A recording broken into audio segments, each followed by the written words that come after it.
I'm Jon Fehrens, and I'll tell you how a train derailment is causing new environmental concerns of residents of West Virginia. Our award-winning WVU News starts right now. Jon Fehrens is straight ahead on WVU News. I'll tell you how this historic charity continues to give back to the community. More than 400 people live in this residential neighborhood. Over 200 of them were evacuated. Families on East Street fled to the local high school.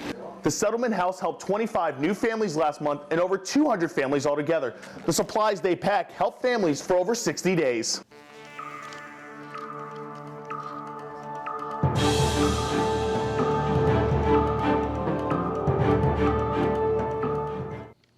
"27 cars of a CSX train carrying millions of gallons of crude oil derailed in southern West Virginia. Response teams have removed over 100,000 gallons of oil from sites affected by the derailment. However, they still have a long way to go. In part one of our special two-part series of the CSX train derailment, I found out how the EPA is cleaning up the mess in southern West Virginia.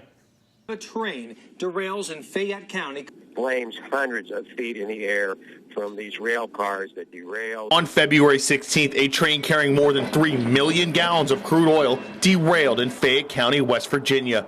Thousands of gallons of oil seeped into the soil and sparked fires, causing nearby residents to evacuate. Federal U.S. EPA on-scene coordinator Dennis Matlock was one of the first responders on the scene. Nobody could rush in there. The fire was pretty much under a let it burn and let's control it and let's get the health and safety of everybody in this whole area under control. And that lasted for hours. The fire lasted for a few days.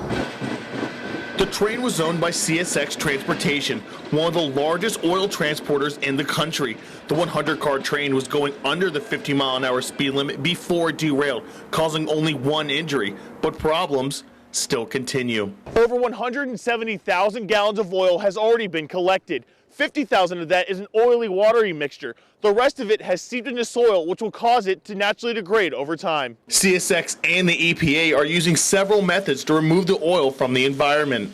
It's staged, it's covered, it's polyed over, and it's being transported to landfill. Soil and water weren't the only elements affected. The burning oil sent harmful black smoke into the environment. Air quality tests are still ongoing. Until then, Matlock advises residents to stay away from the cleanup area. If you're evacuated, stay out. If you're in your house, stay in place and not get out into the open where all this work is going on. Experts say there is no date where they expect the oil to be completely cleared.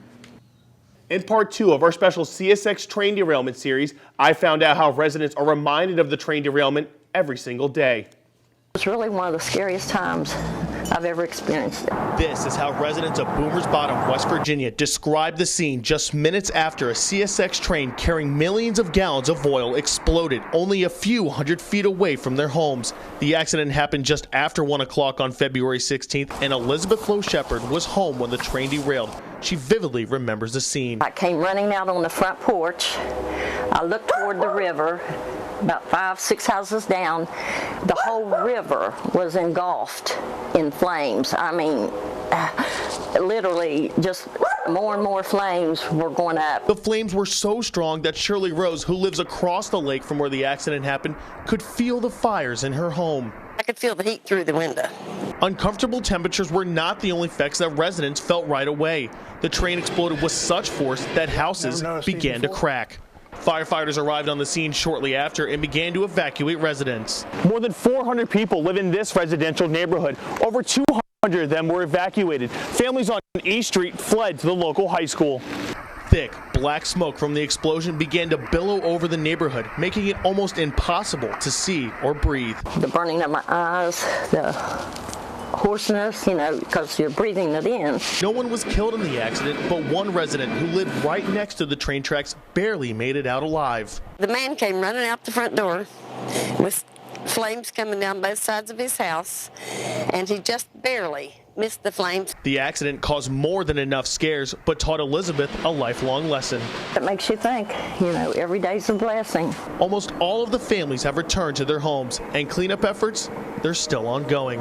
And that is no different right here with nearly 20% of Montague County residents living below the poverty line. I had a chance to see how one local charity is putting food on thousands of families' tables.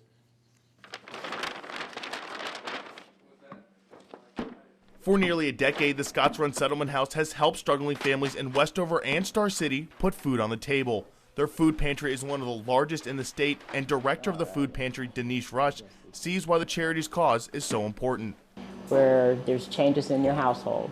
A lot of families are going through changes such as having other family members to come and live with them. You have other family members who are having children and such. Last year, Scotts Run served over 6,500 individuals, many of which came during the winter months. The food pantry now offers more food and supplies in case families get snowed in and can't make it to the charity. The Settlement House helped 25 new families last month and over 200 families altogether.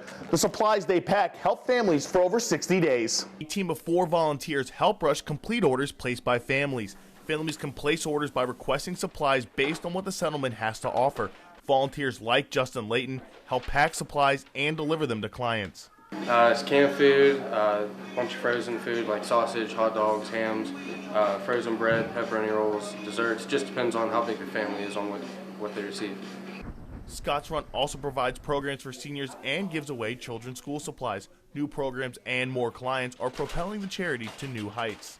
We have new clients that come and join us every month. Since 2011, Scotts Run has nearly doubled their client size. The charity will continue to give away 60 days worth of food until spring. And Nicole, right here in the Mountain State, there's a high percentage of young children that have asthma, and that could be attributed to the high rate of pollution. While planes are flying high, cars in Morgantown are swerving all over the roads to avoid potholes, and the damages that potholes cause to cars can quickly add up. More good news when it comes to the environment, and this could help you save big bucks on your electric bill. Thanks, Jennifer. Baseball season is back in full swing, and WVU's head coach is proposing that some changes be made. Are you tired of constantly dealing with traffic and parking problems? Fracking is not the only thing polluting the air. Everyday products you use in your home can lead to many environmental problems. Thanks, Charles. In other environmental news, with mercury in our water, many West Virginia residents are hesitant when it comes to drinking from the tap. With low temperatures and an abundance of snow, it's hard to think that baseball season is already upon us. And I'm Jon Fehrens. Thanks for watching WVU News. We'll see you next time.